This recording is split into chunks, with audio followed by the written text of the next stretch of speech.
Well, good afternoon, everybody. Thanks very much for coming along today. Welcome to Silverstone. Good afternoon, everybody. Welcome to Silverstone and welcome to the University Technical College, which have kindly hosted us today purely down to the fact that most of our buildings are in full build for the event this weekend for the British Grand Prix, which I'm sure we'll see a lot of you at. For those of you that don't know me, my name's Katie Tyler. I'm Head of Marketing and Communications for Silverstone Circuit, and with me today is John Grant, Chairman of the British Racing Drivers Club, and Stuart Pringle, Managing Director of Silverstone Circuit. In a moment, I'm going to pass to John, who will make the announcement, and then after that, we're going to have about 20-25 minutes where we'll take questions from the floor. Over to you, John. Thank you, Katie, and good afternoon again from me. It is with regret that I'm today announcing that the British Racing Drivers Club, who are the owners of the Silverstone circuit, has triggered the break clause in its contract with Formula One, which is now owned and managed by Liberty Media. This means that unless a new contractual arrangement can be reached with Liberty Media, 2019 will be the last year that the British Grand Prix takes place at Silverstone, the only viable venue for a British Grand Prix. This decision has been an extremely difficult one for us to take. The BRDC is at the heart of British motor racing, and we've been promoting the interests of our sport and our fans for a generation. We've been the custodians here at Silverstone for almost 70 years, and we've nurtured the British Grand Prix into one of the world's great sporting occasions. The BRDC has invested almost £50 million over the last 10 years to improve facilities here at Silverstone, much of which has been funded by the sale of our core property assets. This wonderful college that we're sitting in today is one example, and it's educating and inspiring the leaders of the next generation of motorsport industry leaders. However, we've reached the tipping point where we can no longer let our hearts rule our heads. We've run out of road, and it's no longer financially viable for us to deliver the British Grand Prix under the terms of our present contract.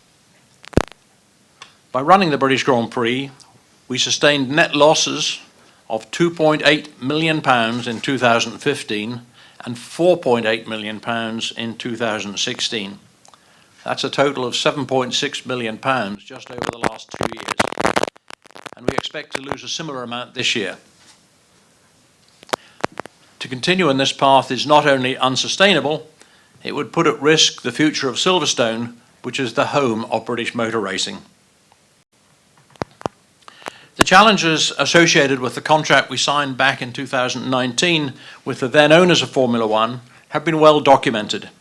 As has been widely reported, the current contract requires the BRDC to pay a promoter's fee to Liberty Media to host the Grand Prix, and this fee increases by 5% every year. Looking back, the decision to sign this contract was made to preserve the British Grand Prix and to ensure this great historic race was not lost to Great Britain. This was the only deal on the table at that time, and the decision was taken in order to keep the British Grand Prix alive. But the reality now is that the Grand Prix has made a net loss. Despite being the most popular weekend sporting event in the UK, with a live audience of over 350,000 people, the net revenue we receive is not enough to cover the Grand Prix's share of our overhead costs, let alone turn a profit. We would hate to lose the British Grand Prix, but Silverstone will have a bright future without it, both commercially and in terms of continuing to serve as the heart of the British motorsport and the British motorsport industry. But we should appreciate as well that losing the British Grand Prix would have a negative impact that is felt far beyond Formula One and far beyond Silverstone. The UK motorsport industry today is worth an estimated £10.5 billion to the UK economy. It employs over 45,000 people and exports over 75% of its output. That's larger than the equivalent sectors in Germany, Italy and France combined. Having the British Grand Prix at Silverstone serves as a focal point for so much of what's great about UK motorsports and the wider engineering and manufacturing sectors. That's why we've been in ongoing discussions with Liberty's new F1 team about how the situation can be resolved. We've put forward a number of proposals that we believe could secure the long-term financial viability of the event. Liberty have are putting forward some great ideas for Formula One, and it's important to say that we do share their vision for putting fans at the heart of our sport. So although we've now activated the brake clause, we did so this morning, we've made it clear that we're open to working with our friends at Liberty to find a solution that works for all parties. Our hope is that an agreement can still be reached so that we can ensure a sustainable and financially viable future for the British Grand Prix at Silverstone for many years to come. Thank you. Now happy to take any questions.